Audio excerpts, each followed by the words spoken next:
Rapita Sari, ibunda Dinda calon pengantin wanita yang ditinggal kabur mencoba menceritakan kisah pilu anak sulungnya itu.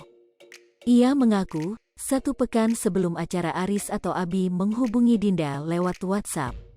Isinya berisi kekecewaan Aris Abi yang hendak menikah namun harus kehilangan motor kesayangannya lantaran digadaikan untuk biaya pernikahan. Gara-gara nikahi kau, motor aku digadai wong tuo, orang tua, aku, kau baleke duit aku dak galak nikahi kau, ujarnya. Dinda pun terpaksa harus duduk sendirian di atas pelaminan dengan mengenakan busana pengantin khas Sumatera Selatan. Tampak dalam video yang beredar, ia menyeka air mata kesedihan dan kecewa terhadap pria yang diketahui bernama Aris atau akrab disapa Abi. Dengan mata yang masih sembab, tak banyak kata-kata yang keluar dari mulut wanita cantik rambut sebahu itu. Menurut Rapita Sari, jauh sebelum rencana pernikahan digelar, menurutnya cekcok antara ibu kandung Aris Abi dengan anaknya terjadi. Semua menyangkut soal biaya yang akan digunakan untuk menikah. Memang orang tuanya yang wanita sering bilang, kalau mau nikah motor kamu yang dijual.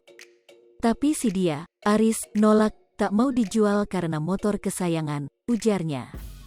Bak sudah menjadi gelagat, kekecewaan kehilangan motor kesayangannya diduga kuat membuat calon pengantin pria kabur.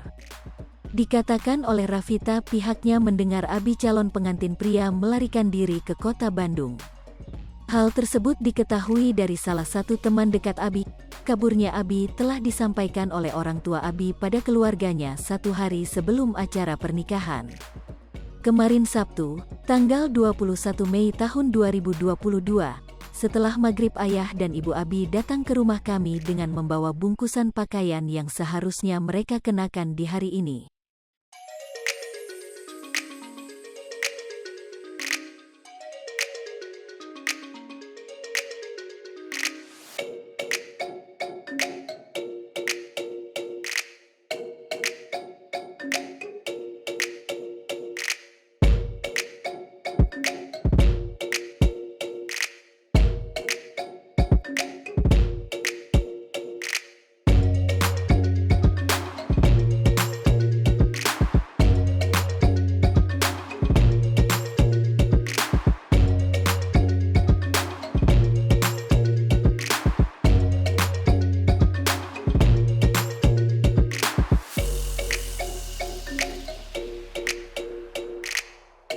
Hai pemirsa Sri Popo TV, jangan lupa komen, like, dan subscribe, serta tonton terus berita-berita terupdate lainnya ya.